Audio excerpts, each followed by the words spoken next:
So, welcome to another episode of our Human-AI podcast. I'm gonna start doing these in live stream form. I've actually paused them sometimes to go to the toilet and stuff like that. So, I've decided since it's not the most effective method for me to save time and actually study effectively, I'm just gonna keep them live stream. I know this is not a live stream on YouTube, but I'm gonna treat it like one.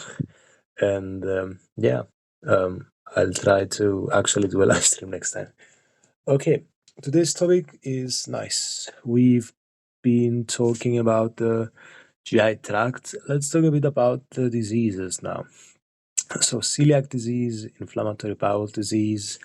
ChatGPT, are you with us?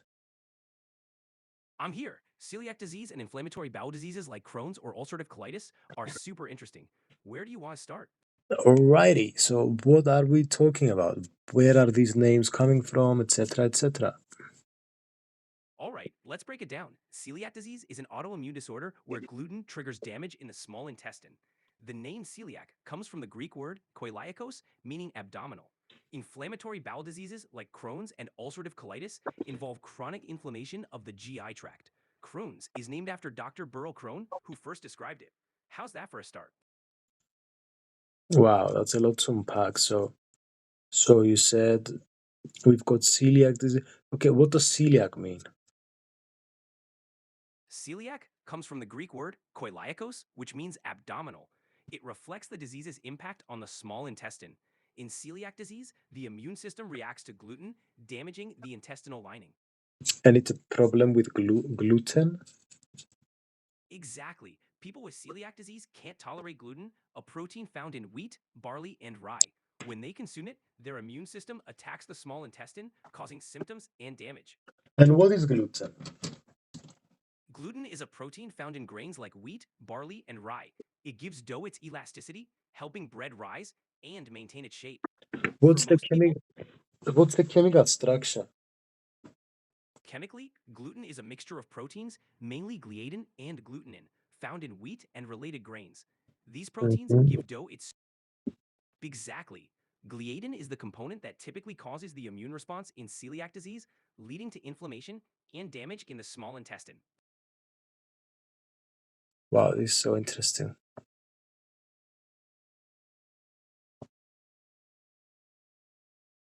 Right? The way the body reacts to something as common as gluten is pretty fascinating. It really highlights how complex our immune system is. All right. Okay, let's go forward. Yeah, guys, I'm changing the style a bit. I'm making it a bit more live streamy because I need to study a lot as a student, so I wanna keep it real. Like I don't wanna be putting a persona on. I don't wanna be not that I'm putting a persona, but what I mean is it might feel a bit less official, but it's more real because in reality, if I'm studying 8 hours a day and I'm studying with you guys, not all the 8 hours will be like, this structured thing and everything. Like you're gonna witness a bit of the chaos. So think of it as a thing we're studying together. Okay, so we have a problem with our gluten with celiac disease. So why is there a problem? No worries, keeping it real sounds great. The problem with gluten in celiac disease is that the immune system mistakenly identifies gliadin as harmful. This triggers an immune response that damages the small intestine's lining, leading to symptoms like pain, bloating, and nutrient malabsorption. Gliadin. Let's see the chemical structure. How, Gliadin is one of the main how do we write gliadin? Gliadin is spelled Gliadin. It's a component of gluten that triggers the immune response in people with celiac disease. Mm-hmm. Yep, pretty Interesting. interesting stuff. Absolutely. The body's response to something like gliadin is complex but fascinating.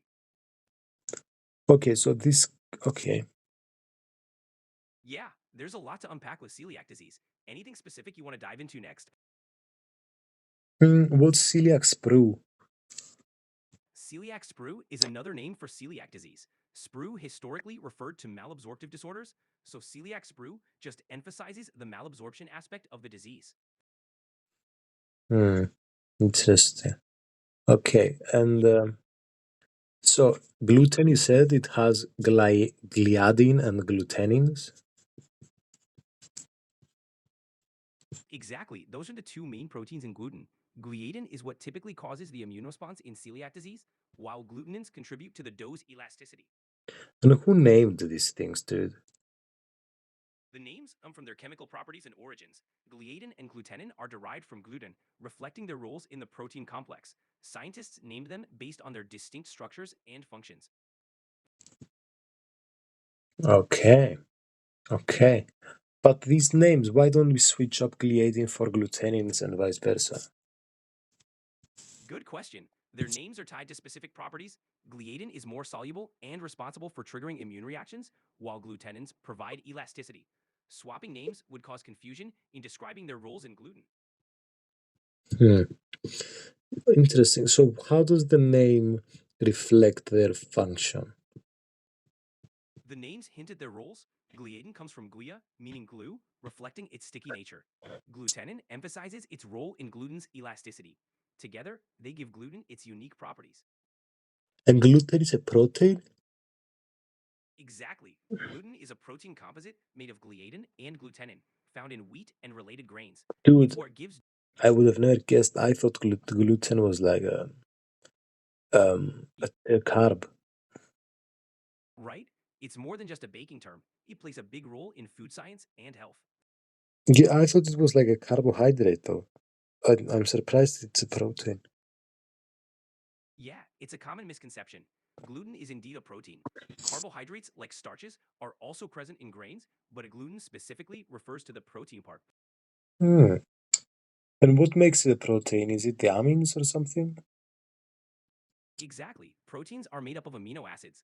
Gluten, being a protein, has specific sequences of amino acids that give it its unique properties, like elasticity and the ability to trigger immune responses in celiac disease.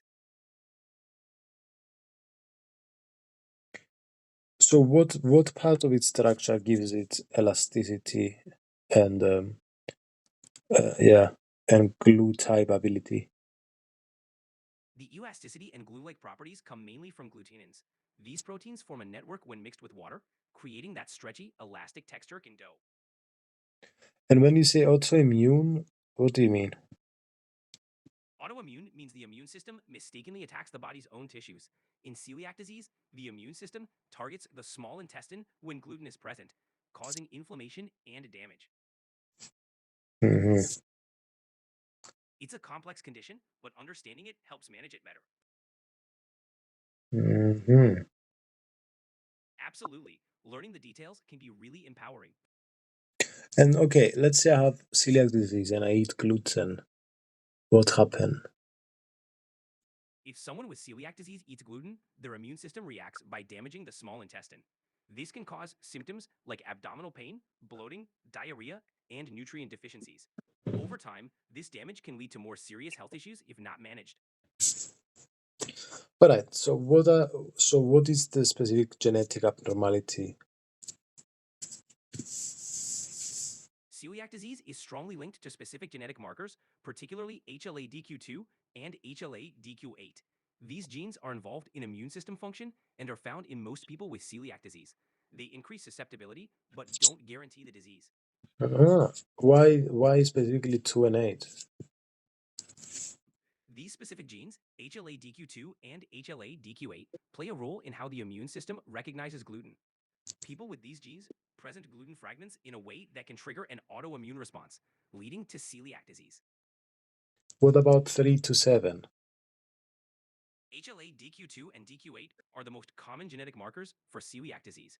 DQ7 can sometimes be associated, but it's less common. The exact reason these genes are involved is still being studied, but they affect how the immune system processes gluten. Uh-huh. And so, excuse me, guys. It's mainly HLA-DQ2. Yeah, HLA DQ2 is the most common genetic marker in people with celiac disease, followed by DQ8. Together, they account for the majority of cases. Interesting. What do these stand for? HLA stands for human leukocyte antigen. DQ is a specific subtype within the HLA system. These molecules help the immune system distinguish between the body's immune cells and foreign substances like gluten. And where are the genes located on? The HLA genes, including DQ2 and DQ8, are located on chromosome 6. They form part of the major histocompatibility complex, NHC, which is crucial for immune system function. What is this CHR6P21? Who names this? Chromosome 6p refers to the location on chromosome 6, specifically the short arm P at position 21. Scientists use this naming system to pinpoint gene locations. It's a standardized way to describe where specific genes or regions are found on chromosomes.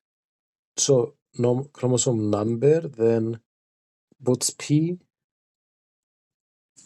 Exactly. P stands for the short arm of the chromosome, while Q represents the long arm. These designations help pinpoint where a gene or region is located. Wow, so cool. Okay. So, uh, okay. So how many people have celiac disease then? Celiac disease affects about 1% of the population worldwide. Many cases go undiagnosed, so the actual number might be higher. And so is it mainly thing in Europe and US? It's common in Europe and the US, but it's found globally. The prevalence varies among regions and ethnic groups, with higher rates in populations of European descent. Awareness and diagnosis are improving everywhere. Why is it prevalent in like Irish and Scandinavian descent? It's thought to be linked to genetic factors. Populations of Irish or Scandinavian descent have higher frequencies of the HLA DQ2 and DQ8 genes, which Why? increases. The exact reason isn't fully known, but it's likely due to historical genetic variations and natural selection. Over time, certain genetic traits became more common in those populations, which now correlates with higher celiac prevalence.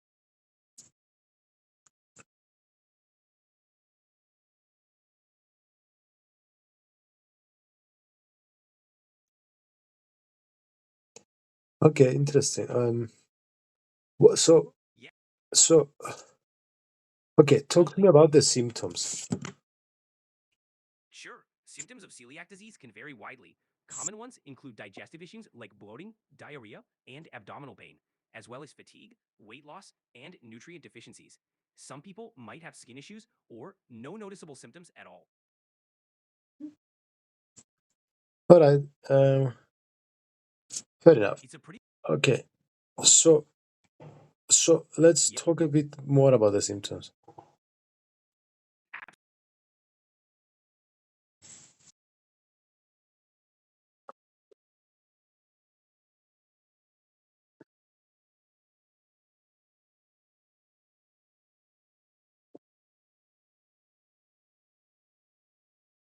All right.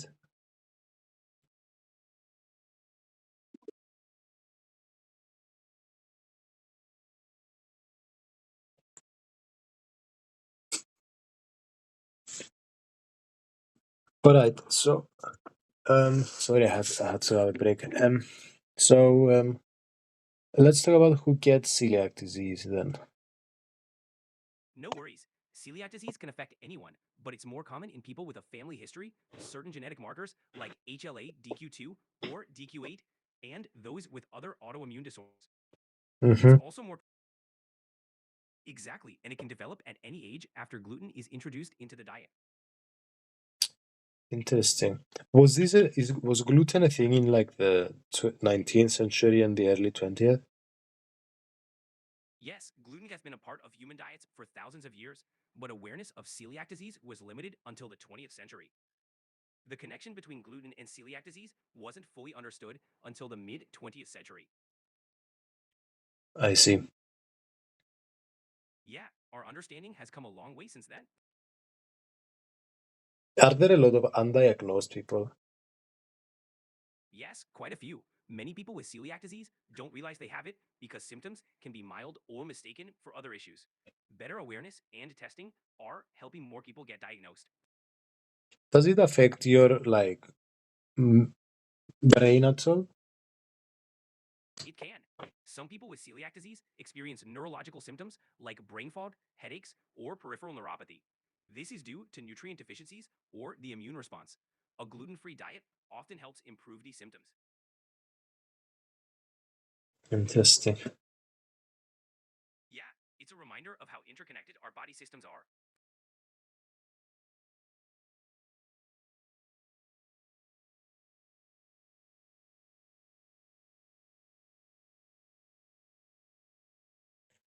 So, is there a connection with the celiac disease and Down syndrome and type 1 diabetes and stuff like that?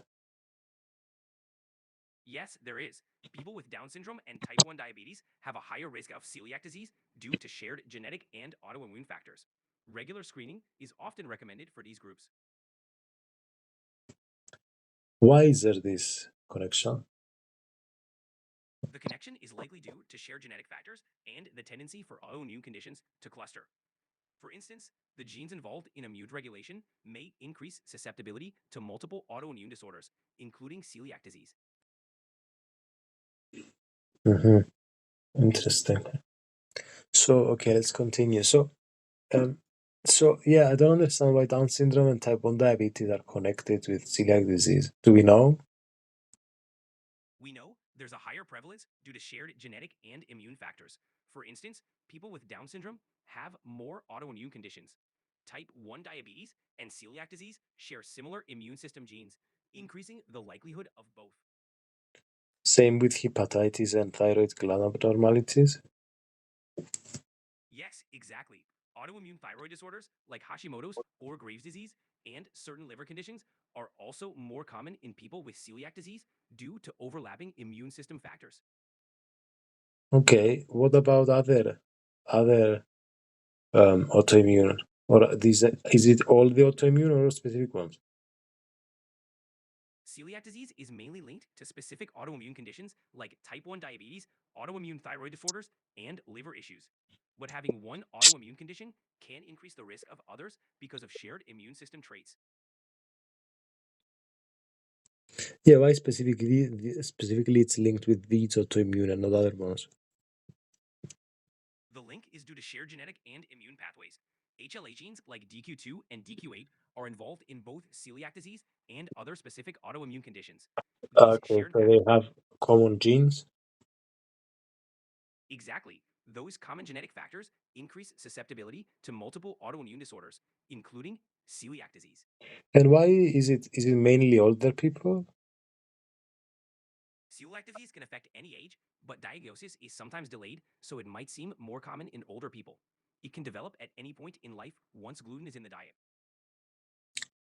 Okay, how does gluten exactly cause the celiac disease? What's the process? When someone with celiac disease eats gluten, their immune system mistakenly attacks the small intestine, specifically the villi, which are tiny finger like projections that help absorb nutrients. This leads to inflammation and damage, causing various symptoms. Interesting. Okay, so we have Yeah, so what's small bowel mucosa? How is it connected? the small bowel mucosa is the lining of the small intestine. In celiac disease, this lining gets damaged by the immune response to gluten, leading to inflammation and flattening of the villi, which impairs nutrient absorption and causes symptoms. Tell me again. Sure, the immune response damages the small intestine's lining, reducing its ability to absorb nutrients. This can lead to various digestive and systemic symptoms. Don't understand. No worries, it basically means the body's reaction to gluten causes harm to the intestine, making it harder to get nutrients from food.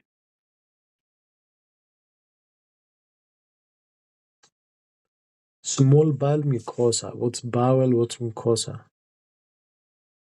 Bowel refers to the intestine, and mucosa is the inner lining. So, the small bowel mucosa is the inner surface of your small intestine that absorbs nutrients.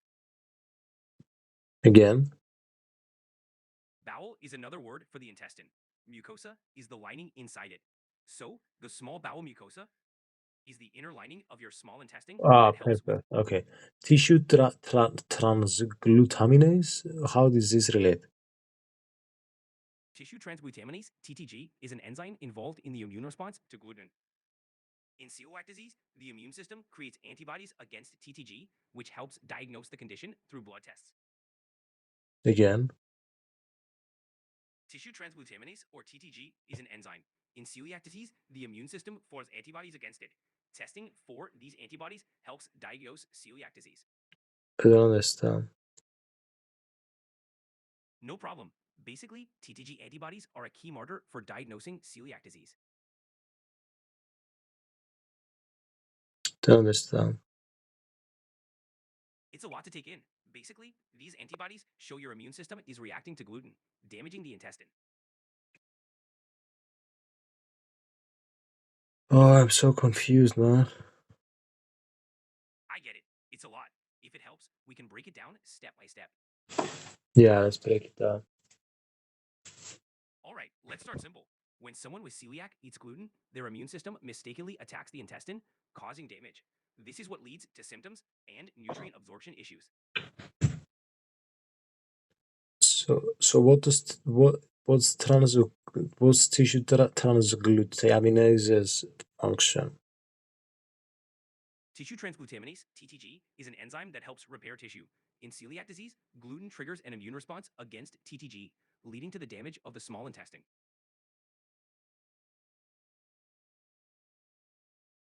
What? Exactly. And the presence of antibodies against TTG is a marker for diagnosing celiac disease. I'm so confused. No worries, it's a lot to take in. Basically, your immune system mistakenly attacks an enzyme in your intestine when you eat gluten, causing damage. And is that the tissue transglutaminase? Yup, the TTG test measures those antibodies in your blood, helping confirm a celiac disease diagnosis. Why does it attack it? In celiac disease, the immune system mistakenly identifies TTG as a target because of how it interacts with gluten. This immune response leads to the damage of the small intestine. Hmm. How does it It interact? Gluten gets modified by TTG in the small intestine, which triggers the immune system to react, producing antibodies against both gluten and TTG. Hmm. It's a Yeah, unique and complex process. I see. Yeah, understanding it can really help manage the condition.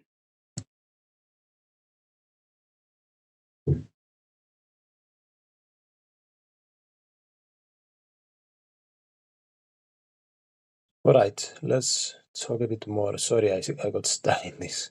So, diamidates, glutamine in gliadin. What's all this? No worries. Deamination is a process where TTG modifies gluten, making it more likely to trigger an immune response. Gliadin is a part of gluten that, once modified, becomes more reactive and causes the immune system to produce antibodies. What's diamidase?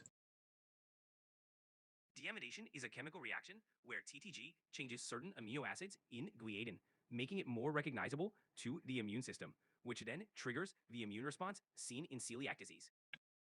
So TTG, diamidates, glutamine in gliadin. Exactly. TTG modifies the glutamine in gliadin through deamidation, making it more likely to trigger an immune response in people with celiac disease. Alrighty, righty, righty. Okay. So how? Okay, so diamidates, glutamine. Okay, the TTG in gliadin. So now we have negatively charged protein. Why? Deamidation converts glutamine in gliadin to glutamic acid, adding a negative charge. This makes the protein more recognizable to the immune system, contributing to the autoimmune response in celiac disease. Okay, and then how does IL-15 come in the picture? IL-15 is a cytokine, a signaling molecule in the immune system.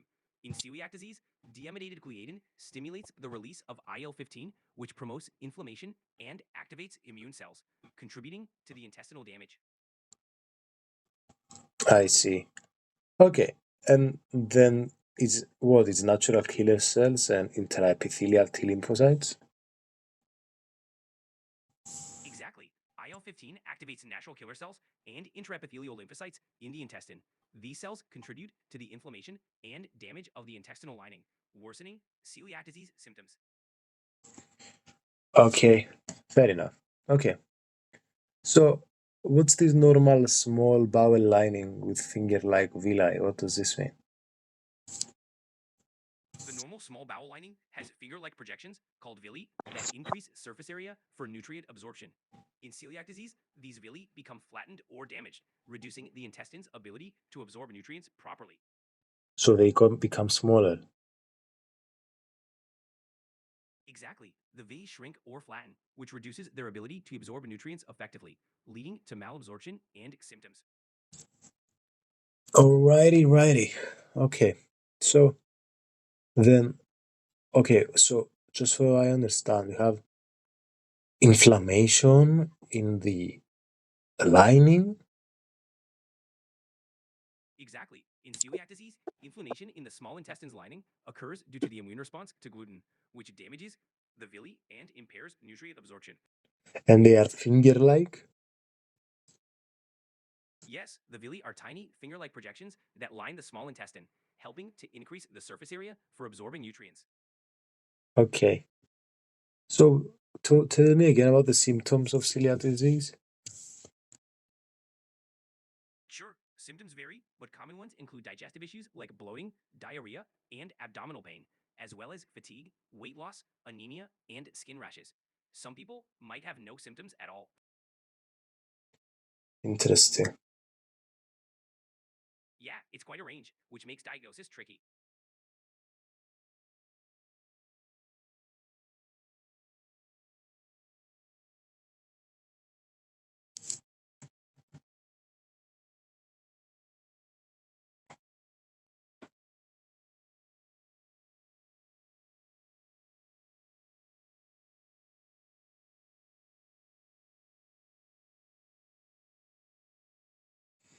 All right. Um, let's continue then. So, okay, we have so flat mucosa does not absorb nutrients. What is this? And leads to symptoms of celiac. Okay, so why doesn't it absorb nutrients then the flat mucosa? And what it's only flat that we have? Do we have other types of mucosa? Flattened mucosa means the villi are damaged or lost, reducing surface. Again? What? So what? Flat mucosa? It's flat because it's. Wait, what does flat mean? Is it only when we have the disease? Flat, in this context, means the villi, which are normally finger-like, become shortened or blunted. This flattening happens due to the damage from celiac disease. Whereas When usually healthy, they're not flat, but they are what? normally the villi are tall, finger-like projections. They look like tiny, elongated bumps that increase the surface area for absorbing nutrients. No. Okay. So, okay. And what blood tests do we do to like see that this person has celiac disease but is asymptomatic? For asymptomatic celiac disease, blood tests like TTG-IgA and EMA-IgA are commonly used. These Well, tests check for specific antibodies that indicate an immune response to gluten. If positive, further testing like an endoscopy is done. Okay. And so why do these flat mucosa don't absorb nutrients?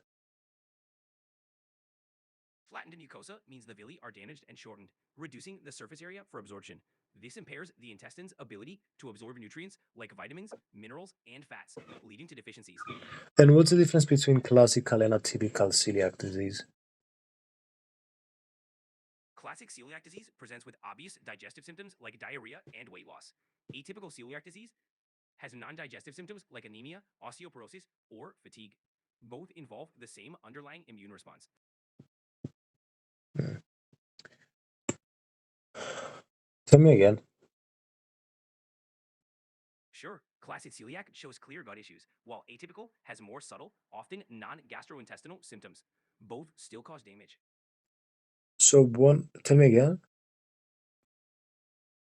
Classic celiac has digestive symptoms like diarrhea. Atypical celiac has non-digestive symptoms like anemia or fatigue. So atypical has non-digestive symptoms. Exactly. Atypical celiac might show things like anemia, skin issues, or neurological symptoms instead of typical gut problems. Got it, got it, got it. You Alrighty, let me ask you one more question. Sure, go ahead. Classical celiac disease. We have gastrointestinal symptoms. So why do we have diarrhea? Diarrhea in classic celiac happens because the damaged villi can't properly absorb nutrients and fluids, leading to loose stools. The inflammation disrupts normal digestion. And so these nutrients that are pooped make the stool smelly and bulky. Exactly. Undigested nutrients and fats in the stool can cause it to be bulky, pale, and have a strong odor. This is due to malabsorption from the damaged villi. What's steatorrhea? Steatorrhea is the presence of excess fat in the stool, making it greasy, foul smelling, and harder to flush. It's a What? common symptom in celiac disease due to Why is malabsorption. it called like that? It's called steatorrhea from the Greek steato, meaning fat, and rhea, meaning flow. It literally means fatty flow, describing the appearance of fatty stools due to malabsorption. Hmm. Okay. Then what's flatulence? Flatulence is the release of excess gas from the digestive tract, commonly known as a passing gas. It can be more frequent with celiac disease due to malabsorption and fermentation of undigested food in the gut. What is it? It's just another term for passing gas. In celiac disease, it can be more noticeable due to the digestive issues. Passing gas. Exactly. It's a normal bodily function, just sometimes more frequent in celiac disease. Flatulence is farting basically. Yup, that's right. Just the technical term for it. Okay, borborygmus. Borborygmus refers to the rumbling or gurgling noises made by movement of gas and fluids in the intestines. It's that familiar stomach growling sound. Why do we have these difficult words, dude? It can definitely be tricky. All right. Yeah, and why do we experience weight loss? Well, to be fair, I can figure it out because we poop everything. Exactly. Malabsorption means nutrients and calories aren't properly absorbed, leading to weight loss despite eating normally. Mm, okay. Makes sense, right? Yeah, these all make sense. Okay. Great. Glad it's coming together. And is the stool pale? Yes, it can be. Pale stools often indicate fat malabsorption in celiac disease. Okay. So let's go back to our typical celiac disease. So due to extraintestinal symptoms, is it correlated with anemia? Yes, it is. Celiac disease can lead to malabsorption, including iron, folate, and vitamin B12 deficiencies. This malabsorption can cause anemia, which often presents with fatigue and weakness. Why is it correlated to anemia? It's mainly due to damage in the small intestine. When gluten is ingested, it causes inflammation and harms the intestinal lining, reducing its ability to absorb nutrients like iron, folate, and vitamin B12, which are crucial for making red blood cells. Iron, folate, and B12 that make blood cells? I don't understand. Huh? That's why a gluten free diet is so important for managing it. I don't understand, dude. So tell me again why the correlation occurs. Sure, when someone with celiac disease eats gluten, it triggers an immune response that damages the small intestine lining. This damage reduces the intestine's ability to absorb nutrients like iron, folate, and B12, leading to deficiencies that cause anemia. One more time. All right, one more time. With celiac disease, eating gluten damages the small intestine, making it harder to absorb nutrients like iron. This malabsorption can cause anemia, which leads to symptoms like fatigue. What? Iron. Okay, we have some. I caught iron. Okay, let's go from there. Got it. Iron is essential for making hemoglobin, which carries oxygen in your blood. If your intestines can't absorb iron properly due to celiac damage, you can become iron deficient, leading to anemia. Got it. Perfect. And what types? We have hemoglobinemia. We have a few different ones. Exactly. There are several types, like iron deficiency anemia, which is common in celiac disease. There's also hemolytic anemia, where red blood cells are destroyed faster than they're made, and megaloblastic anemia from vitamin B12 or folate deficiency. Megaloblastic. What does it mean? Megaloblastic anemia means your body produces unusually large, immature red blood cells. It's often due to a deficiency in vitamin B12 or folate, which are necessary for proper red blood cell formation. And we have polycythemia vera too. Yes, polycythemia vera is different. It's a rare blood disorder where your body makes too many red blood cells, thickening your blood and increasing the risk of clots. It's not related to nutrient deficiencies like in megaloblastic anemia. Mm-hmm. Alrighty, righty, righty. And also it's connected to osteopenia and osteoporosis. What's osteopenia? Yes, osteopenia is when your bones have lower density than normal, but not low enough to be classified as osteoporosis. It's often a precursor to osteoporosis, which is more severe bone loss. Both can be linked to nutrient deficiencies from celiac disease. That makes sense. How about itchy skin conditions? Dermatitis, herpetiformis. What's herpetiformis and dermatitis? Dermatitis herpetiformis is a chronic skin condition linked to celiac disease. It causes intensely itchy, blistering rashes, often on the elbows, knees, back, or buttocks. It's caused by gluten ingestion and resolves with a strict gluten-free diet. Uh-huh. It's pretty fascinating how the skin and gut are connected, right? Yes, sir. Absolutely. It's a good reminder that celiac disease isn't All right. Okay. Um. And got it. No worries, whenever you're ready. what's emaciation? Mastication is just a fancy word for chewing. It's No, the process of breaking. I think maybe emaciation. Emaciation. That's extreme leanness caused by severe malnutrition or illness where the body loses a significant amount of muscle and fat. Is what's the etymology? Sure, the word emaciation comes from the Latin emaciare, meaning to make lean. It combines e, out, and macies, leanness. And why do we have a pot belly? A pot belly can result from various things like excess abdominal fat, bloating, or even a condition like ascites, which is fluid buildup in the abdomen. Dude, It all where depends on the underlying cause. in emaciation specifically. In emaciation, a potbelly can be due to muscle wasting and fat loss around the limbs, while the abdomen might still appear distended, sometimes from organ enlargement or fluid buildup. What about gaseous distension? Gaseous distension is when your abdomen swells due to excess gas in the intestines. It can happen from swallowing air, certain foods, or digestive issues, leading to bloating and discomfort.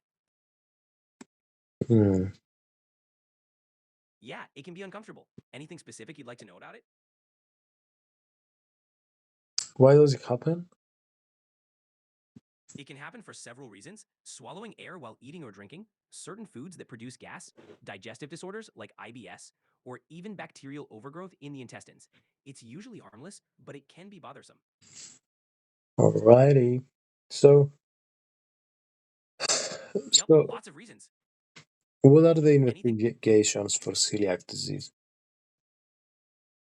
The main investigation is a blood test for antibodies like TTGA or EMA. If those are positive, an endoscopy with a biopsy of the small intestine confirms the diagnosis by checking for damage. FBC, LFTs. Yep, a full blood count, FBC, can check for anemia, and liver function tests, LFTs, can rule out liver involvement, which can sometimes be affected by celiac disease. UNDs. GI investigations like No, endoscopy are U and E's.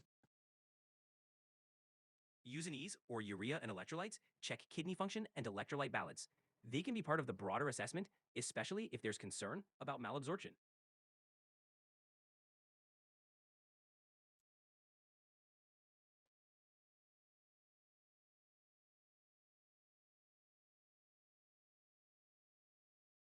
Mm. What are you? Tell me again. Sure, use an ease measure urea and electrolytes in your blood. It checks kidney function and ensures electrolyte levels are balanced, important in diagnosing and managing conditions like celiac disease. Hmm. It's a handy test to get a complete picture of what's going on. Don't understand what they are. It's good to cover all bases. I don't understand what they are. No worries. They're just part of standard blood tests to check how well your kidneys are working and if your electrolytes like sodium and potassium are at healthy levels. Alrighty, serology. Serology tests look for antibodies in your blood. For celiac disease, they check for specific antibodies like TTGA or EMA, indicating an immune reaction to gluten. Uh-huh. Duodenal biopsies. A duodenal biopsy is done during an endoscopy to take a small tissue sample from your small intestine. It's checked for damage to confirm celiac disease. Hmm. So, what are the microscopic features of celiac disease? Under the microscope, celiac disease shows villus atrophy, which means the tiny finger-like projections in the intestine are flattened. You'll also see increased lymphocytes, immune cells in the lining, and crypt hyperplasia, where the glands in the intestine become enlarged.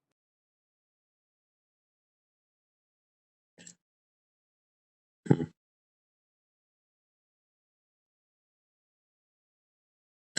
All right. It's Um, pretty. so we have villus Yeah, atrophy. Why do you have crypt hyperplasia, increase in lymphocytes in the lamina propria, increase in intraepithelial lymphocytes? exactly. Villus atrophy reduces nutrient absorption, crypt hyperplasia indicates regeneration attempts, and increased lymphocytes signal an immune response. All Wh- these together confirm celiac disease. What's crypt hyperplasia? Crypt hyperplasia means the glands in the intestinal lining are enlarged. It's a response to damage where the body tries to regenerate the villi that have been flattened due to the immune response in celiac disease. What are the complications then of celiac disease? Complications can include osteoporosis, anemia, infertility, and in rare cases, certain cancers like lymphoma. Staying gluten free usually helps prevent these. Okay. And why is it associated with T cell lymphoma? Celiac disease's chronic inflammation can increase lymphoma risk, particularly T cell lymphoma in the intestines. The persistent immune response and damage over time create an environment where abnormal cells can develop. One more time. Sure, the chronic inflammation in celiac disease can increase the risk of T cell lymphoma in the intestines. The ongoing immune response and intestinal damage create an environment where abnormal cells can grow. Okay. And we talked about dermatitis and herpetiformis. Um, hmm. What's a Right, refractory that itchy. celiac disease? The rash is intensely itchy with clusters of small blisters and bumps.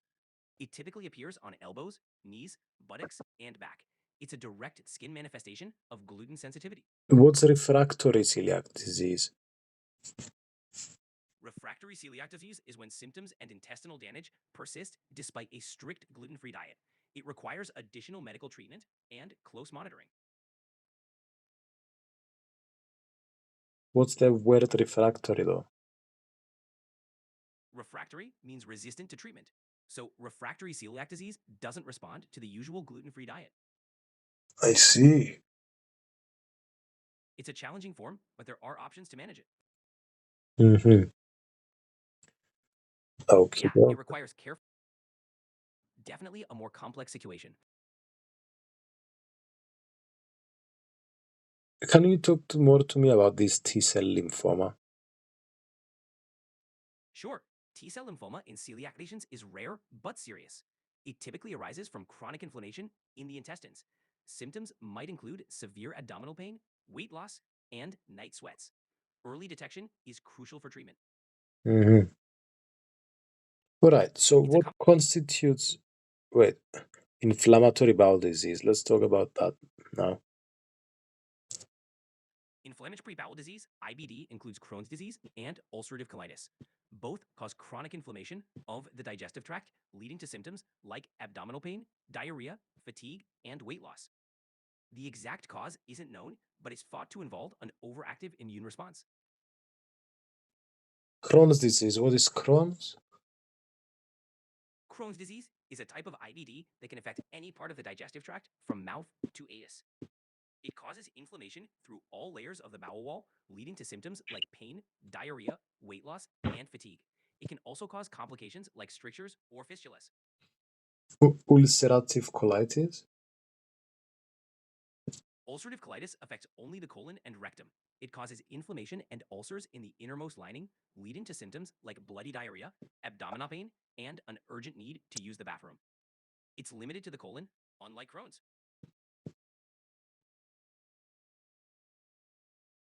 Diverticular disease. Ischemic colitis. What's this? Diverticular disease involves small pouches forming in the colon wall, which can get inflamed or infected, causing diverticulitis. Ischemic colitis happens when blood flow to part of the colon is reduced, leading to inflammation and pain, usually on the left side. So Crohn's disease it's idiopathic. Yes, Crohn's disease is idiopathic, meaning its exact cause is unknown. It's thought to result from a combination of genetic, immune, and environmental factors, but we don't fully understand it yet. Uh-huh. What's It's a the complex condition, for sure. what's the epidemiology of Crohn's disease? Crohn's disease can occur at any age, but it often starts in young adults. It's more common in Western countries and has a higher prevalence in people with a family history of IBD. It's slightly more common in women than men. Mm-hmm. It's quite widespread globally. And so okay. What's NSAIDs? NSAIDs are nonsteroidal anti-inflammatory drugs like ibuprofen. They reduce inflammation, pain, and fever, but can irritate the stomach lining. Can they affect Crohn's? Yes, NSAIDs can worsen Crohn's symptoms. They may increase gut inflammation and risk of flares, so they're generally avoided in people with IBD. So how much ibuprofen can I take in a year? It's best to avoid it if you have Crohn's. If you must take it, only under medical advice and for the shortest time possible. Always discuss with your doctor first. No, if I don't have Crohn's. Without Crohn's, follow the recommended dosage on the label or your doctor's guidance. Avoid long-term use to prevent stomach issues. Why will they mess with my stomach?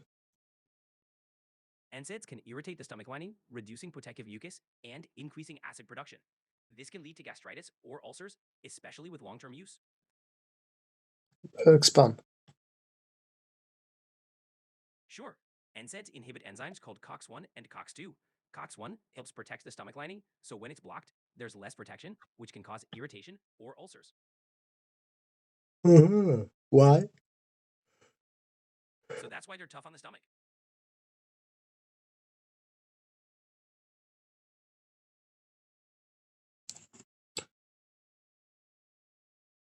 What's NOD2? NOD2 is a gene associated with Crohn's disease. Mutations in NOD2 can increase susceptibility by affecting the immune response and how the body recognizes bacteria in the gut.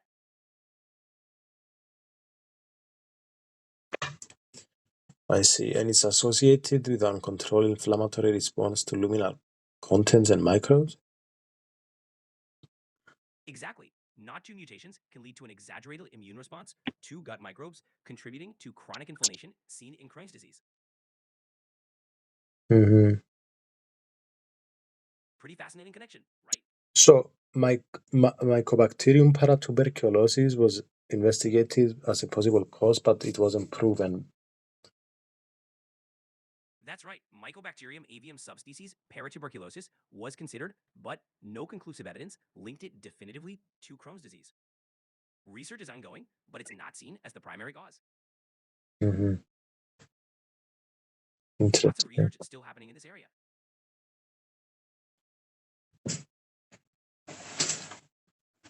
All right, so um, let's talk about the what's it called? Let's go back a bit and let's talk about ischemic colitis and diverticular disease because I didn't understand them. Sure, ischemic colitis happens when blood flow to the colon is reduced, causing inflammation and pain. Diverticular disease involves small pouches forming in the colon wall, which can get inflamed or infected, leading to diverticulitis. What's CD and UC? CD stands for Crohn's disease, affecting any part of the digestive tract. UC, or ulcerative colitis, is limited to the colon and rectum. Both are types of inflammatory bowel disease. Mm-hmm. They share similarities but have distinct differences. Okie dokie. So, okay, Anything else you'd like to know? All right, just let me know. life.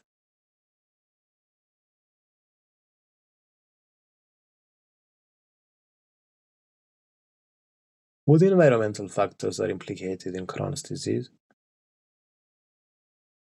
Environmental factors like diet, smoking, antibiotics, and gut microbiome changes are linked to Crohn's. They can influence immune responses and inflammation, though no single factor causes it alone.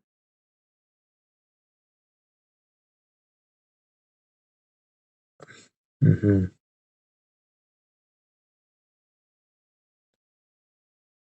Will improving hygiene help? Improved hygiene might reduce exposure to certain microbes, potentially influencing immune system development. This hygiene hypothesis suggests cleaner environments might increase autoimmune diseases, but it's not a straightforward link.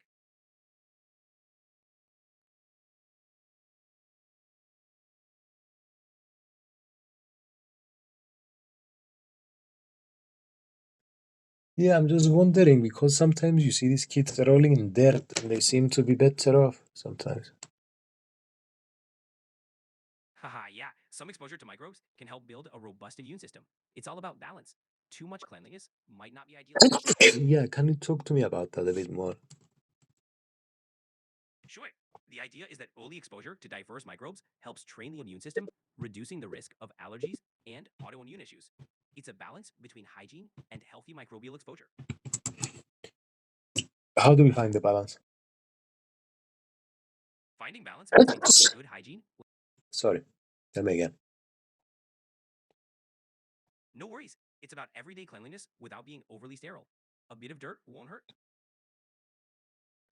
Tell me again. Sure, it's also about maintaining good hygiene, but not avoiding all microbial exposure. Some germs can actually benefit the immune system.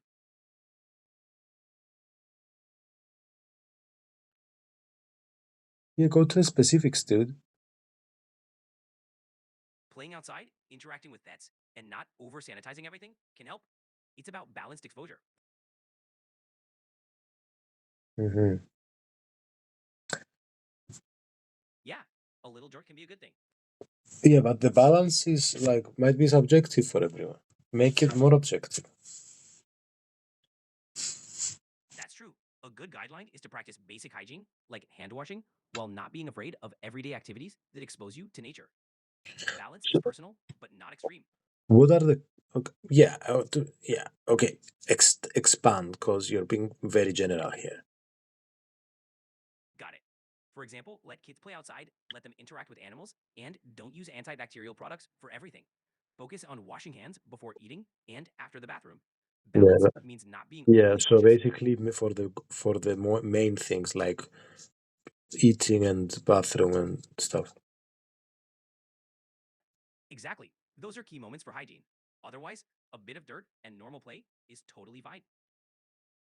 Got it. Okay, what are the clinical features of Crohn's disease? Crohn's disease symptoms include abdominal pain, diarrhea, weight loss, fatigue, and sometimes fever. It can also cause complications like strictures, fistulas, and nutrient deficiencies.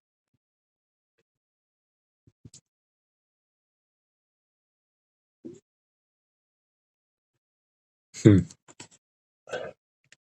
It's all about a healthy mix. So in the clinical features, we have relapse and we have remission.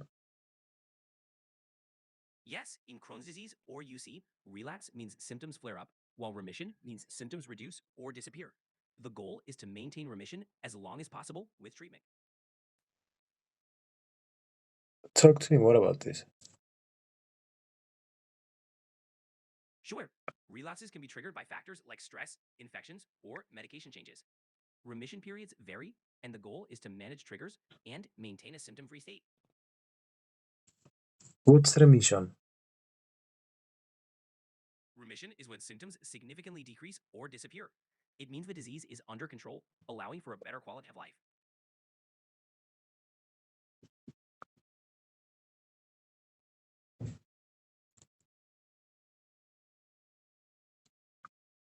I see. It's a good goal for managing IBD.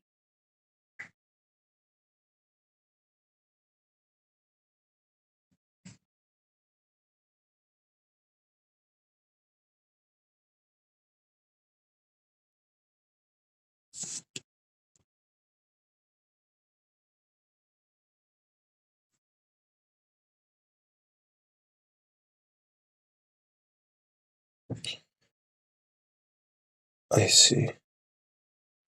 So, so is it mainly the small bowel or is it the large bowel too? Crohn's can affect any part of the digestive tract, but often involves the small bowel. UC is limited to the large bowel, specifically the colon and rectum. Mhm. Different areas, different challenges. So it can be either or both? Exactly. Crohn's can be patchy, affecting multiple areas, while UC is continuous in the colon.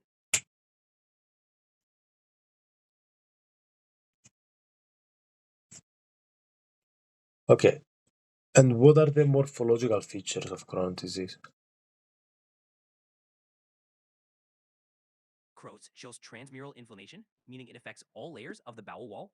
You might see skip lesions, which are healthy tissue between inflamed areas, and possible strictures or fistulas.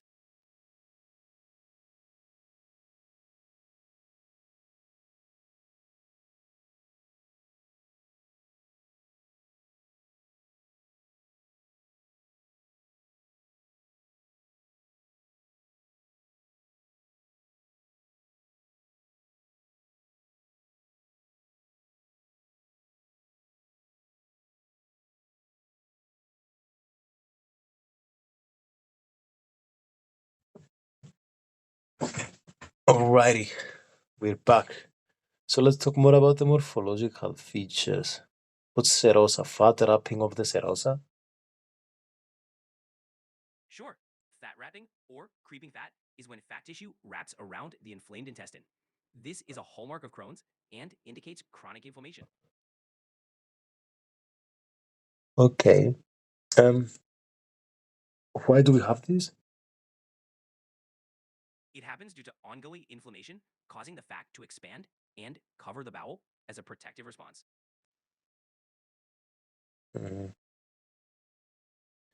Yeah, the Involves the body bowel reacts in a in interesting ways. segmental involves the bowel in a segmental manner where normal bowel is separated by abnormal bowel to give rise to skip lesions. What is this? Decode it.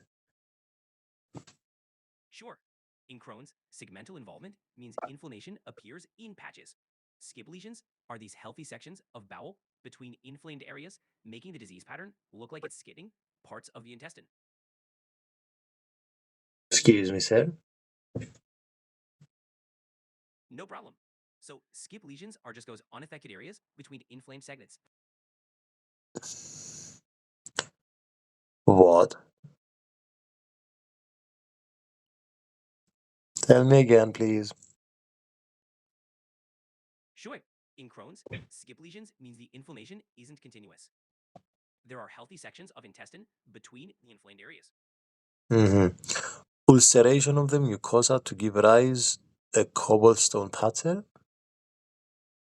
Yes, in Crohn's, the mucosa can develop deep ulcers, creating a cobblestone appearance. This happens when ulcers are surrounded by swollen tissue, giving the surface a lumpy, cobblestone like look. What are strictures? Strictures are narrowings of the intestine caused by chronic inflammation and scarring. Due to Often can lead to fibrosis. blockages. Yeah, they can be quite problematic. Hmm. Okay, that makes sense. Managing. Glad it helped.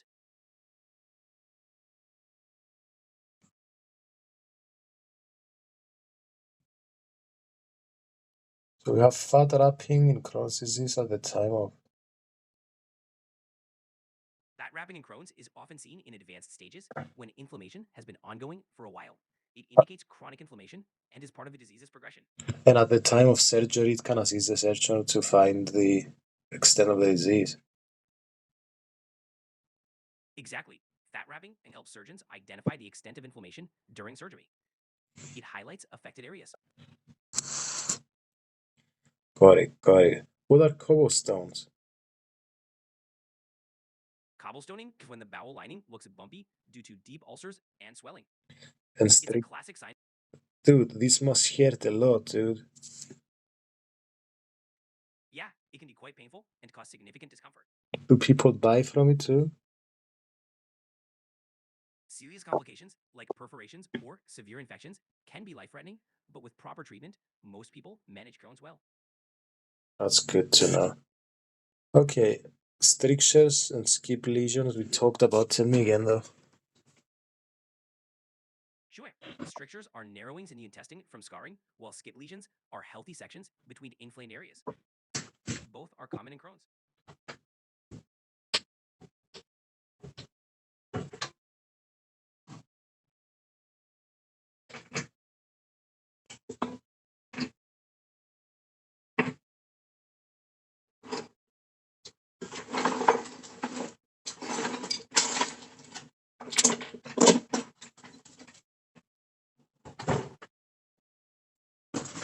Sorry, guys. Okay, so um, we talk about a lot of things. What are the microscopic appearances of Crohn's disease? Microscopically, Crohn's shows transmural inflammation, granulomas, and fissures. You'll see all layers of the bowel wall involved with immune cells spread throughout. Granulomas are clusters of immune cells, a hallmark of Crohn's. Hmm. It's pretty distinct under the microscope.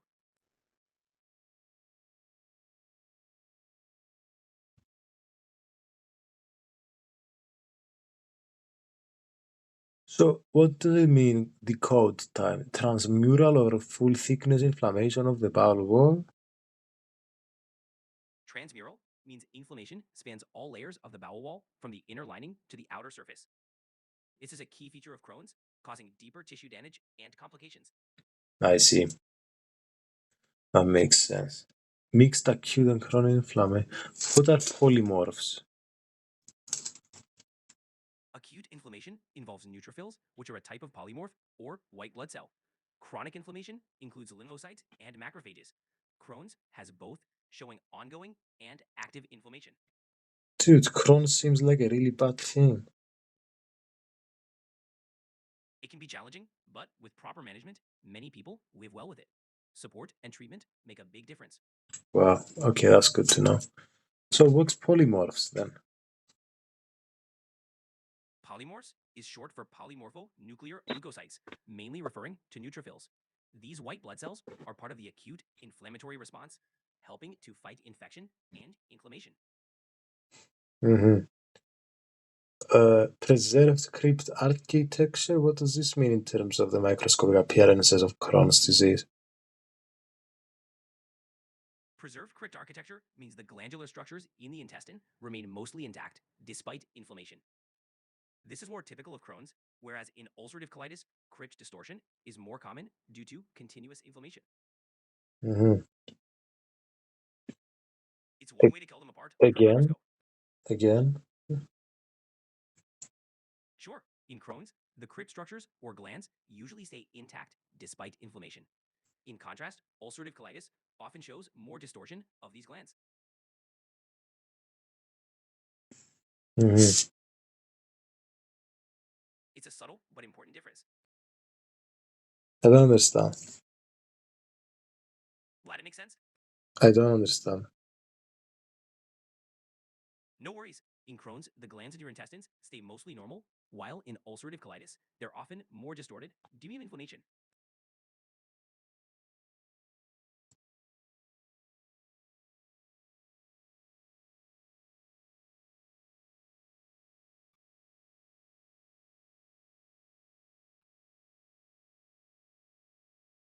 Uh, Preserved crypt architecture. I don't understand how this means what you're saying.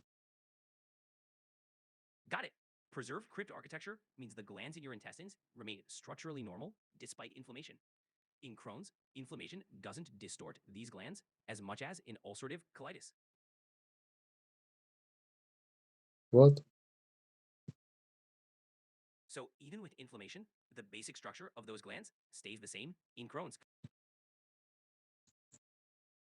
Tell me again. Sure. In Crohn's, the inflammation doesn't alter the structure of the intestinal glands as much, so they look relatively normal.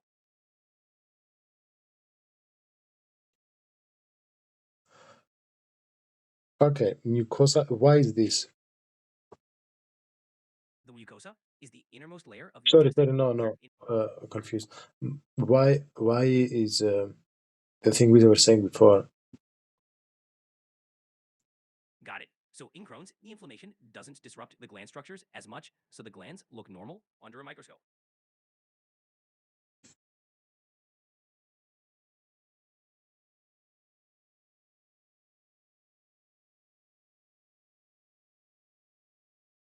What's transmural inflammation in Crohn's disease? What's a fissuring ulcer? Transfural inflammation means the inflammation goes through all layers of the bowel wall. A fissuring ulcer is a deep, narrow ulcer that can extend through the layers, causing cracks or fissures in the tissue. Why do we call it fissuring? We call it fissuring because these ulcers create deep cracks or splits like fissures in rock. It's a descriptive term for the appearance of the ulcers.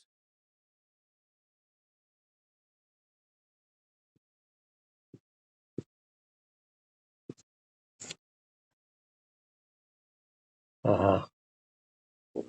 Again, why do we call it fissuring? We use fissuring because the ulcers form deep, narrow cracks, similar to fissures you see in rocks or the ground.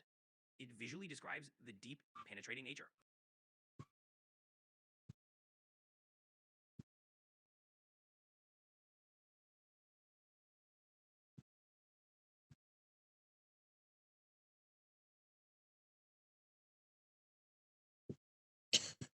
This is what I call confused, dude. No problem. It's just a way to describe those deep cracks or splits in the tissue. And okay, let's talk about complications now of Crohn's disease.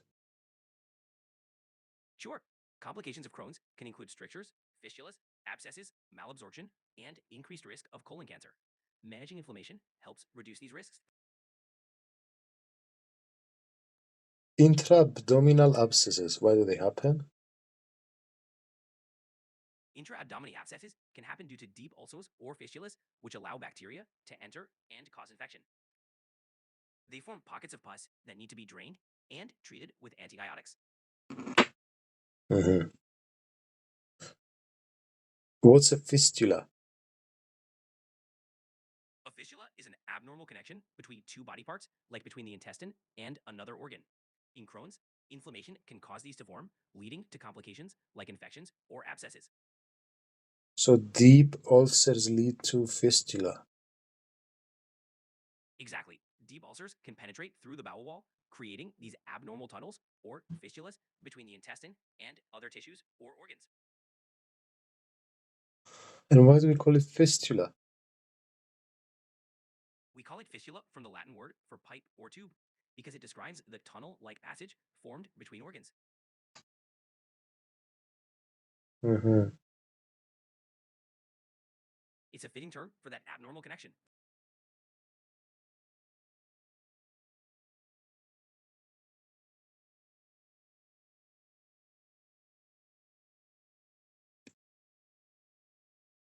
Hmm. And we have obstruction due to adhesions and obstruction due to strictures caused by increased fibrosis. Exactly. Obstructions can happen from adhesions, which are bands of scar tissue, or from strictures, which are narrowings due to fibrosis, both blocking the passage of food through the intestines. What's the difference then between adhesions and strictures? Adhesions are bands of scar tissue that form between tissues and organs, often after surgery or inflammation. Strictures, on the other hand, are narrowings within the bowel itself caused by thickening and fibrosis.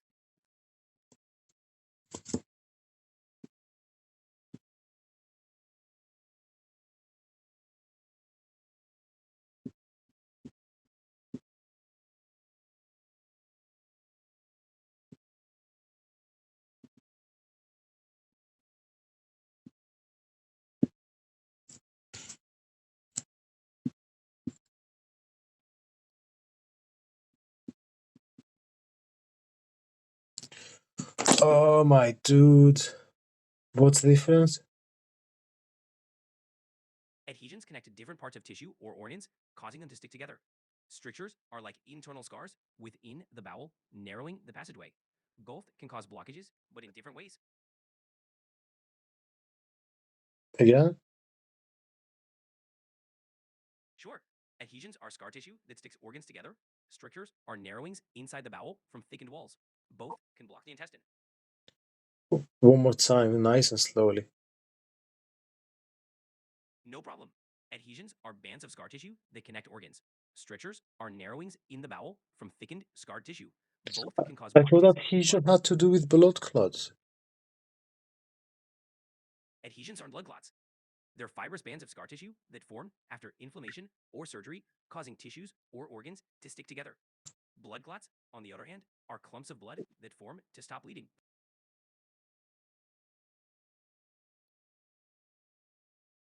Okay. Um, Perianal fistula? Perianal fistulas are abnormal connections between the anal canal and the skin near the anus.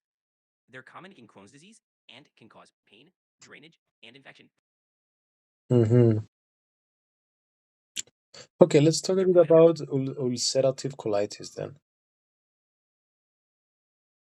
Sure, ulcerative colitis is limited to the colon and rectum, causing continuous inflammation of the innermost lining. Symptoms include bloody diarrhea, abdominal pain, and urgency. It differs from Crohn's by affecting only the colon. How come it affects only the colon? UC typically starts in the rectum and can extend continuously through the colon.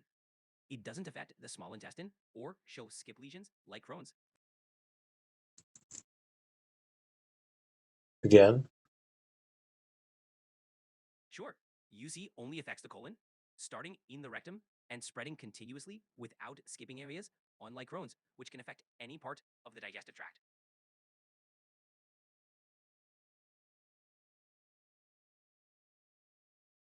Why? It's just how the disease behaves.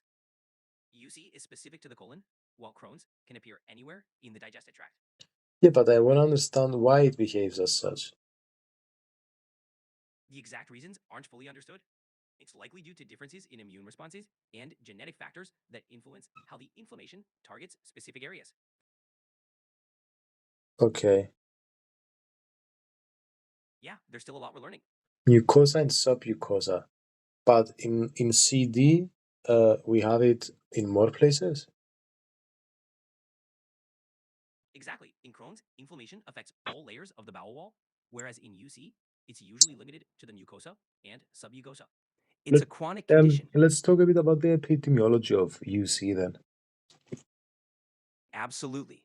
The etiology of ulcerative colitis isn't fully understood, but it's believed to involve a combination of genetic, environmental, and immune system factors. The immune system mistakenly attacks the lining of the colon, causing inflammation. Triggers might include certain foods, infections, or stress, but there's no single known cause. What about the epidemiology? Epidemiologically, ulcerative colitis is more common in Northern Europe and North America. It often begins in people between 15 and 30, with a smaller peak around 50 to 70. It affects men and women equally, and there's a higher prevalence in those with a family history of inflammatory bowel disease. Hmm. Yeah, it's pretty interesting how factors like geography and genetics play a role. Anything else about ulcerative colitis you'd like to dive into? Um, what's No worries. HLAB27? The meaning of that code depends on the context. If it's related to a medical diagnosis, it might refer to something specific in Um, ICD coding. let me tell you again. HLA/B27. Ah, got it. HLA-B27 is a genetic marker.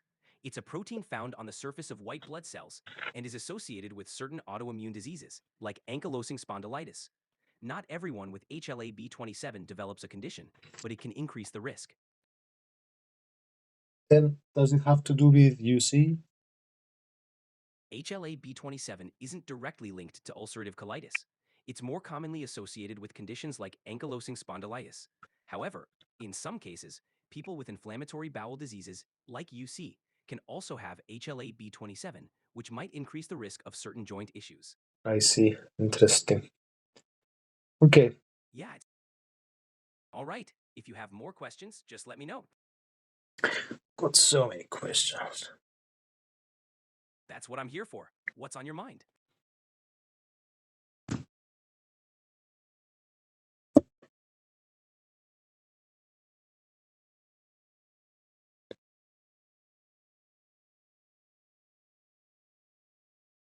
Smoking and UC?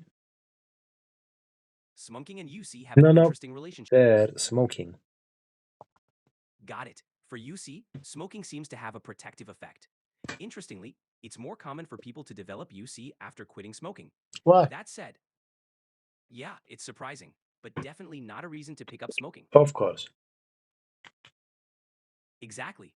There are other ways to manage UC that don't come with those risks.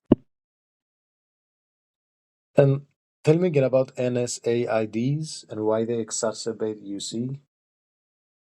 Sure, NSAIDs, like ibuprofen, can exacerbate UC because they can irritate the gut lining, potentially worsening inflammation. They interfere with protective mechanisms in the gastrointestinal tract, which can lead to flares in people with UC. Why do antioxidants, vitamins A and D, are found in low levels? In UC, chronic inflammation and malabsorption can lead to lower levels of vitamins like A and D. Damage to the intestinal lining can affect nutrient absorption, and inflammation increases the body's demand for these antioxidants. This can contribute to deficiencies, which is why monitoring levels and supplementation can be important. Sure, NSAIDs like ibuprofen or aspirin can worsen UC because they irritate the gut lining, increasing inflammation. This can lead to flare-ups, so they're usually avoided in favor of safer pain relief options. Mhm. Vitamins A and E. Vitamins A and E are essential antioxidants that help protect cells from damage. In UC, inflammation and malabsorption can lower their levels. Mhm. Ensuring adequate intake supports overall health and may help manage some symptoms. I don't understand the. Okay, I kind of understand the bloody diarrhea of a UC, but could you explain it to me a bit? Sure, in UC, the immune system attacks the colon lining, causing inflammation and ulcers. These ulcers can bleed, leading to bloody diarrhea. The inflammation also disrupts normal water absorption, contributing to diarrhea. I see. Yeah, it can be a lot to handle, but understanding it helps manage symptoms better.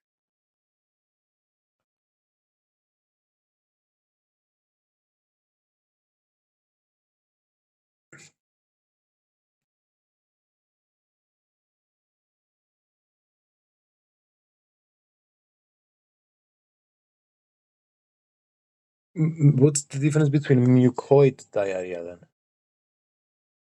Mucoid diarrhea means there's mucus in the stool, often from inflammation or irritation in the intestines. It's common in ulcerative colitis due to the inflamed, ulcerated lining producing excess mucus. Again?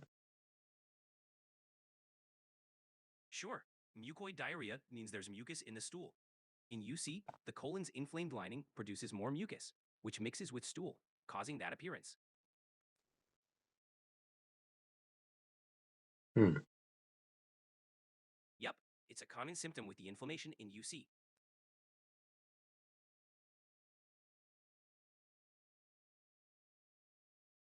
So there's more mucus in the diarrhea? Exactly. The inflamed colon lining produces extra mucus, which shows up in the stool, giving it that mucoid appearance. So, what are ulcerative? What is colitis? Dude, tell me again the definition of ulcerative colitis. I get the ulcerative basically means ulcer. What about colitis? Sure, ulcerative colitis is inflammation of the colon, leading to ulcers. Ulcerative refers to the ulcers formed on the colon lining, while colitis means inflammation of the colon. It results in symptoms like abdominal pain and bloody diarrhea. Hmm. Yup, it's basically inflammation and ulcers in the colon.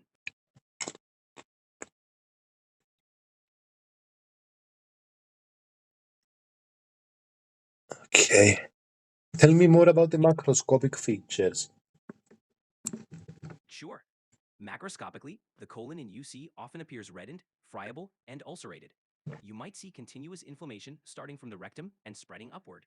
The mucosa can look granular with loss of the normal vascular pattern, and pseudopolyps may form. Hmm. It's quite distinct from a normal colon's appearance.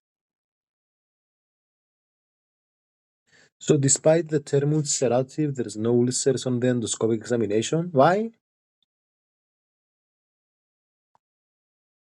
Sometimes, early or mild UC might not show obvious ulcers. The inflammation can still be present, but the lining might appear more reddened and friable without deep ulcers. It depends on the disease's severity and progression. I don't get it. No worries. Basically, in early or mild cases, the inflammation might not be severe enough to form deep ulcers. So you might just see redness and irritation.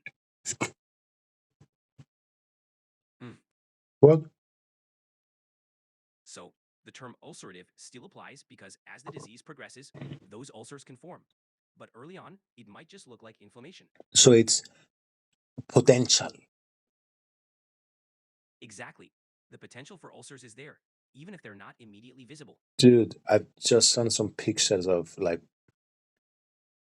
I can't see any severe. images I right. saw some picture of severe ulcerative colitis. Looks disgusting. Yeah, severe cases can look pretty intense. It's tough to see, but understanding it helps with managing the condition. Well, I wish the best to anyone that has it anyway. That's kind of you. It's definitely a challenging condition, and support makes a big difference. Alrighty. So let's go for the That microscopic features of UC now. Sure, microscopic features of UC include inflammation in the mucosa, crypt abscesses, and loss of goblet cells. You'll see a dense infiltration of immune cells, like neutrophils, in the lining, along with architectural distortion. What causes the inflammation of the mucosa? Mucosa. The inflammation is caused by an abnormal immune response. The immune system mistakenly attacks the colon's lining, leading to chronic inflammation. This response is influenced by genetic, environmental, and possibly gut microbiome factors. And the script architecture distortion. I assume this helps us distinguish it um, from Crohn's.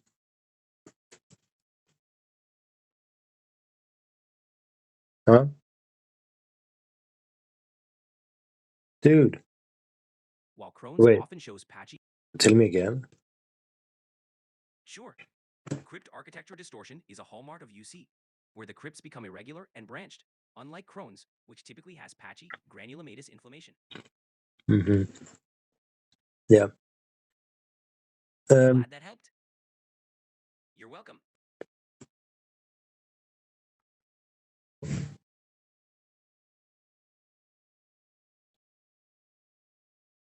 Okay, let's talk about complications now.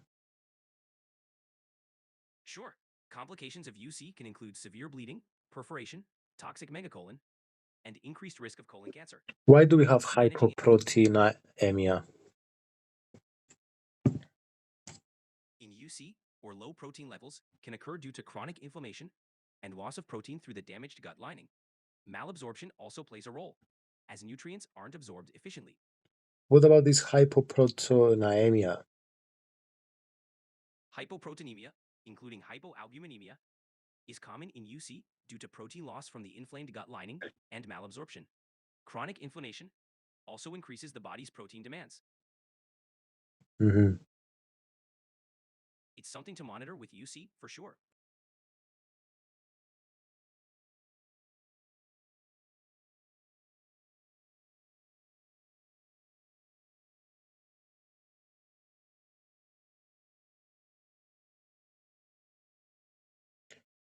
Okay. Exactly. It's all about managing those levels to stay healthy. So why does hypoproteinemia happen? Hypocrotinemia in UC happens because the inflamed gut lining loses protein, and malabsorption prevents proper nutrient intake. Chronic inflammation also increases the body's demand for proteins, making it harder to maintain normal levels. I see. Yeah, it's a complex issue, but understanding it helps with management. Dysplasia?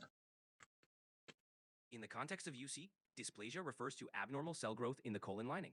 It's a precancerous change. So monitoring for dysplasia is important to prevent progression to cancer. How do you monitor? Monitoring involves regular colonoscopies with biopsies to check for any abnormal cells. It's a key part of managing UC to catch changes early.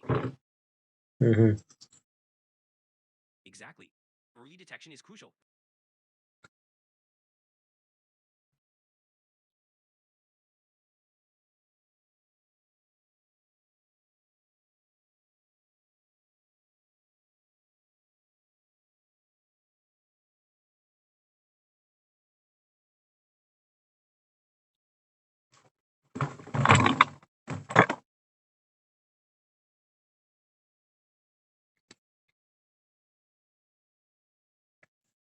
I see. So what's a toxic megacolon?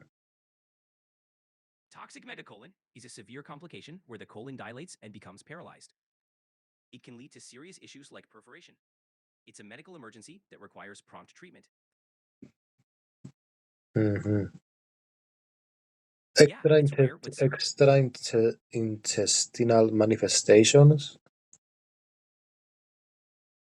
extraintestinal manifestations can include joint pain, skin issues like erythema nodosum, eye inflammation, and liver problems. These occur due to the overall inflammatory nature of UC. Uveitis, iritis, episcleritis, what is all of this? Exactly. Those are eye-related manifestations. Uveitis, iritis, and episcleritis are all linked to the inflammatory processes in UC. Hmm. They're important to watch for as part of overall care.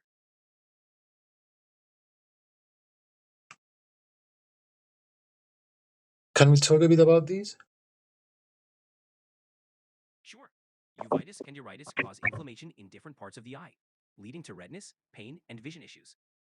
Episcleritis is inflammation of the outer eye layer, usually causing redness and discomfort.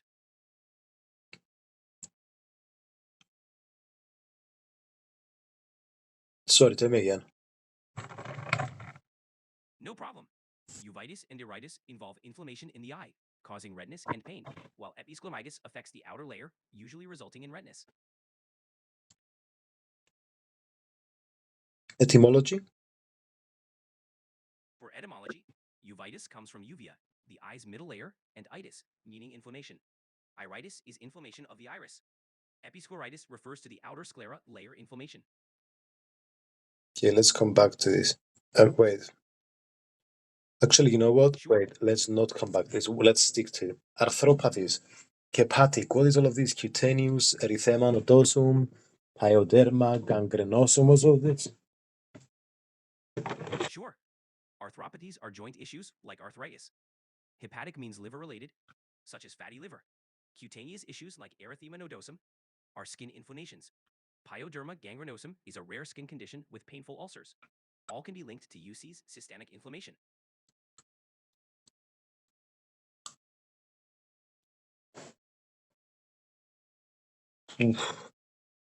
I don't understand all these Yeah, difficult words, dude. Can you give me two words for each difficult word so I can kind of figure it out? Ocular, uveitis, aritis, episcleritis, cutaneous, erythema nodosum, pyoderma gangrenosum, arthropathies, ankylosing spondylitis, hepatics, sclerosing cholangitis, like I'm speaking another language. Got it. For ocular, eye inflammation. Cutaneous, skin conditions. Arthropathies, joint problems. Hepatic, liver issues. Does that help? Well, erythema nodosum, Erythema nodosum, painful red skin bumps. pyoderma gangrenosum, Pyoderma gangrenosum, painful skin ulcers. Jesus, arthropathies, ankylosing spondylitis, Arthropathies, joint pain. Ankylosing spondylitis, spine inflammation. hepatic sclerosing cholangitis. What's that? Hepatic, liver. Sclerosing cholangitis, bile duct inflammation. Okay. Okay, let's see big picture stuff. Differences between UC and Crohn's. Sure. UC typically affects only the colon with continuous inflammation, while Crohn's can affect any part of the digestive tract with patchy, transmural inflammation. Crohn's can also cause granulomas and fistulas, which are rare in UC.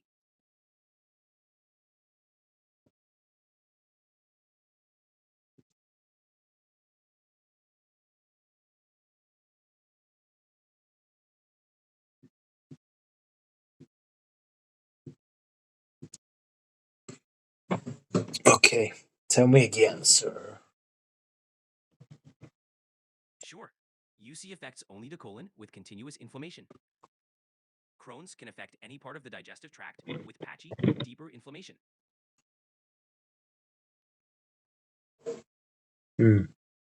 Okay, bleeding is common in both. Yes, but it's more common and severe in UC due to the ulceration. Obstruction, CD. Yes, obstructions are more common in Crohn's due to strictures from transmural inflammation. Fistula. Fistula. Are more common in Crohn's because the inflammation can penetrate deeper layers, Remind me creating what abnormal.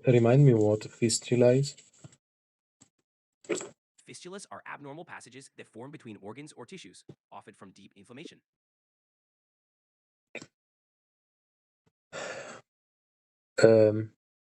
Perianal disease. Perianal disease, like fissures or fistulas, is more common in Crohn's due to its tendency to affect the entire GI tract. Why? Crohn's affects all layers of the bowel wall, leading to complications like fistulas near the anus. Mm-hmm. Yeah, it's a key difference from UC.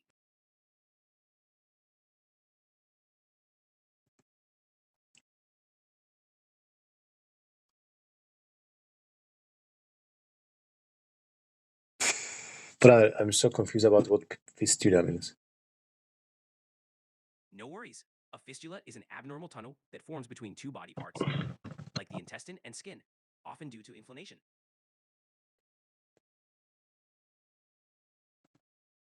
Weight loss. Weight loss is common in Crohn's due to malabsorption, inflammation, and reduced appetite. Makes sense. Fistula, again, tell me in another way. It's not it's not getting absorbed. Sure. Think of a fistula as a tunnel that shouldn't be there, connecting parts of the body abnormally. A tunnel that shouldn't be there. Exactly. It's an abnormal connection that can cause complications. Mm-hmm. Okay. And how is it Glad that clarified related? it. How is this related to the word fistula? The word fistula comes from Latin meaning pipe or tube, reflecting the abnormal tunnel-like passage it creates. Okay. So transmural means it can go deep. Exactly. Transmural inflammation means it affects all layers of the bowel wall, allowing fistulas to form. Mm-hmm. Yeah, it can get quite complicated. A patient may have a pouch after surgery in UC, but not in CD because of what? pouch is possible after surgery because the rectum isn't typically affected. In Crohn's, inflammation can recur anywhere, making a pouch less suitable. Explain this more. Sure, in UC, since it's limited to the colon and rectum, a pouch can replace the removed colon. In Crohn's, the risk of disease recurrence throughout the GI tract makes creating a pouch impractical. I don't understand. No worries, it's a lot to take in. Tell me again. Sure, in UC, a pouch can be created after surgery since the disease is limited to the colon and rectum. In Crohn's, inflammation can occur anywhere, so a pouch isn't typically an option. What's a pouch? A pouch, specifically an ileal pouch, is created from the small intestine to store waste after removing the colon, allowing more normal bowel function. Ah, yes. Got it. Great, glad that cleared it up. Okay, differences in pathology between CD and UC, and also radiology, cancer risk. Sure, pathologically, UC involves continuous inflammation in the colon's inner lining, while Crohn's has patchy, transmural inflammation anywhere in the GI tract. On radiology, Crohn's shows skip lesions and strictures, while UC shows continuous colonic involvement. Cancer risk is elevated in both, but more in UC with long-standing inflammation.